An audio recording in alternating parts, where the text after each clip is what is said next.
Buscó en la muerte el tétrico esplendor de la nada. Fíjense en la potencia, en el peso que tiene esa frase.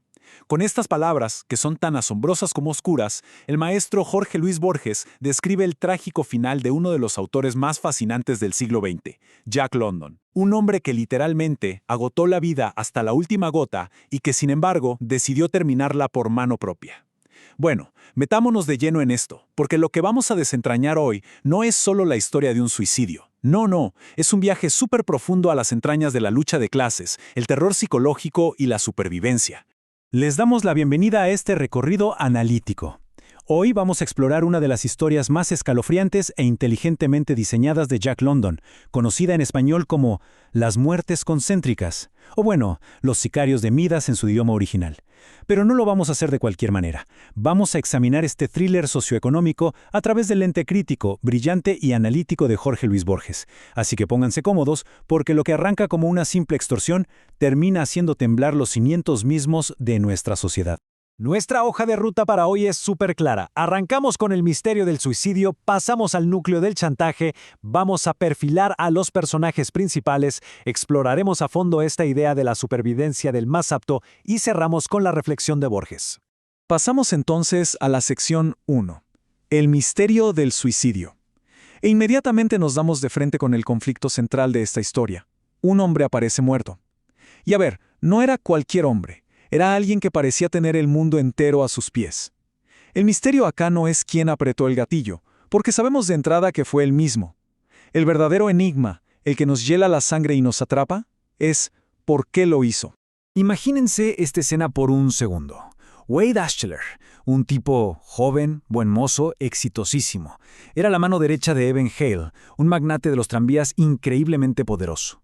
Cuando Hale muere, deja un testamento rarísimo, donde deshereda a toda su familia, que, era una familia modelo, sin un solo escándalo, y le deja absolutamente todos sus millones a Wade, una fortuna incalculable.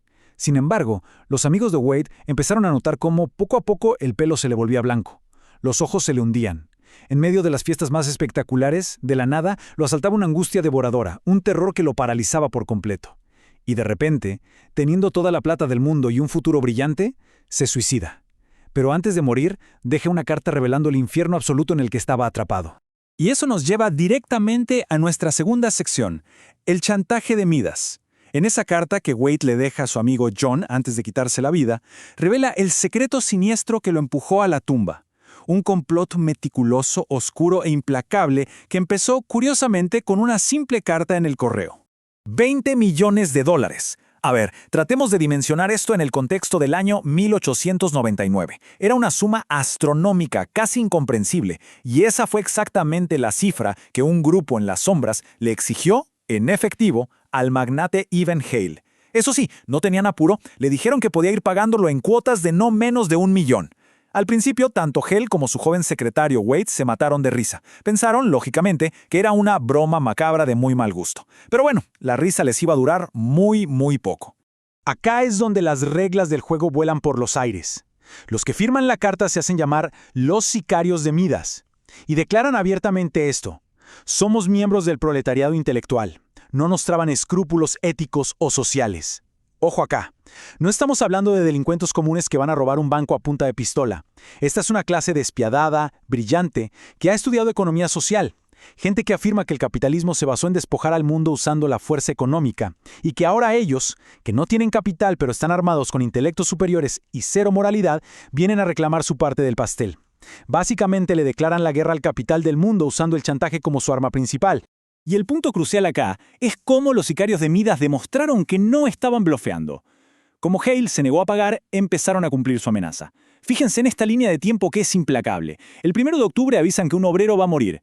Y efectivamente, un humilde laburante, Pete Lascale, es apuñalado en la calle. Hale, desesperado, acude a la policía. Ponen guardias. El resultado, el 15 de octubre asesinan de un tiro a un policía que vigilaba la zona. Después, los sicarios le dicen a Hale que despida a sus guardias, que a él no le van a tocar un pelo porque, claro, su vida es el activo de donde van a sacar la plata.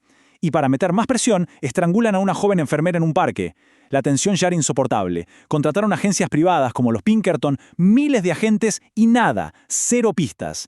El 31 de diciembre asesinan al comisario en su propia oficina mientras hablaba por teléfono con Wade. Y el golpe final, el 15 de febrero, asfixian a Adelaide Laidlaw, la mejor amiga de la hija de Hale, adentro de su propia casa, justo cuando estaba vestida para ir a la ópera. Cada vez que Hale decía no, un inocente era ejecutado en la oscuridad. Pasemos a nuestra tercera sección, el perfil de los personajes. Acá vemos cómo esta historia plantea un choque literal entre dos fuerzas titánicas, completamente opuestas, en medio de la sociedad moderna, una guerra fría de voluntades.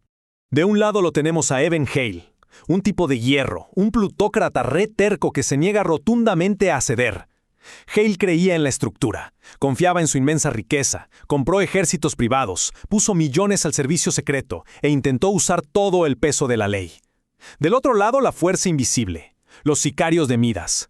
Ellos no tienen plata, pero usan su intelecto superior, una violencia extrema y una amoralidad total para neutralizar cualquier ventaja que tuviera Hale.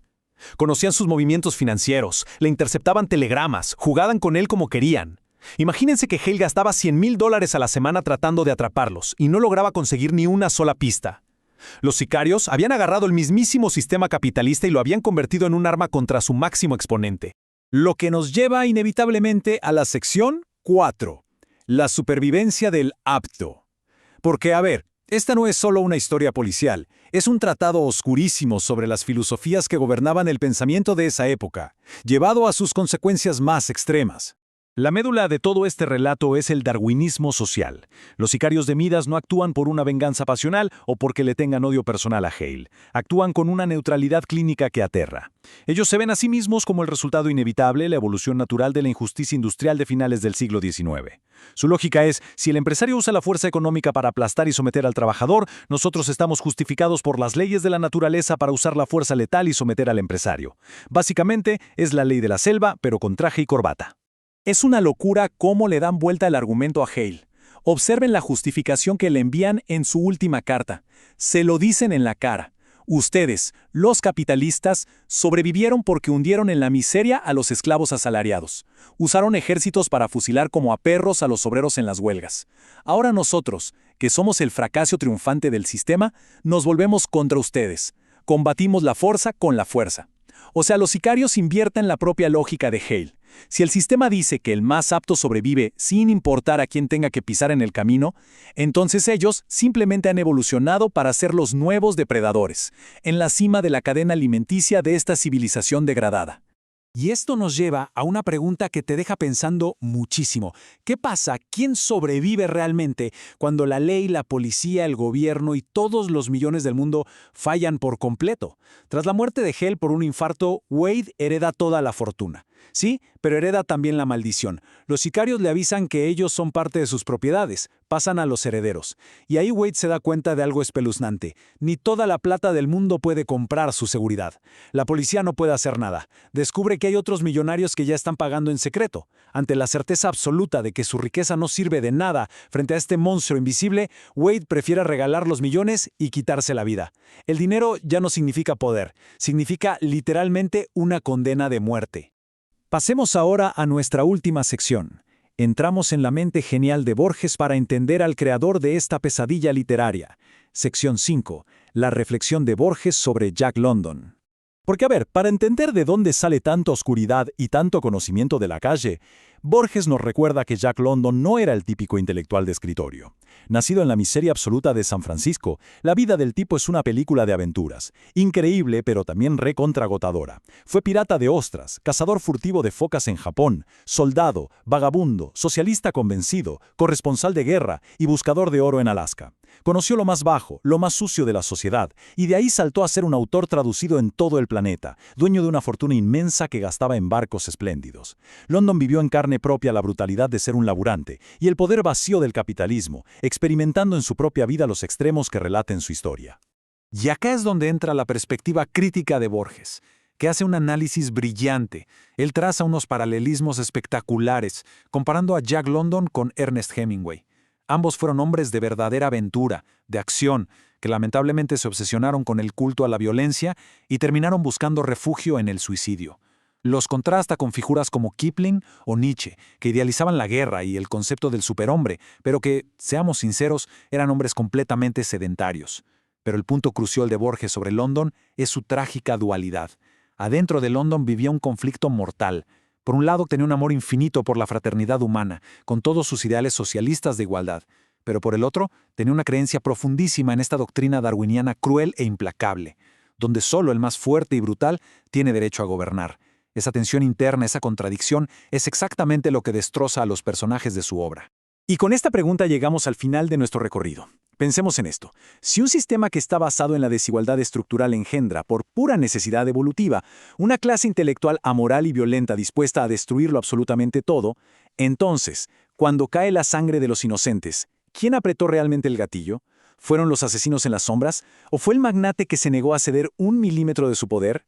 Es una advertencia súper sombría sobre los límites del poder, el peligro real de la guerra de clases y cómo, a veces, las fuerzas que nosotros mismos creamos terminan por devorarnos. Jack London nos dejó este dilema envuelto en un misterio sin resolver, antes de encontrar él mismo ese tétrico esplendor de la nada. Muchísimas gracias por acompañarnos en este análisis. De verdad hay un montón para procesar y reflexionar acá. Nos vemos en el próximo recorrido.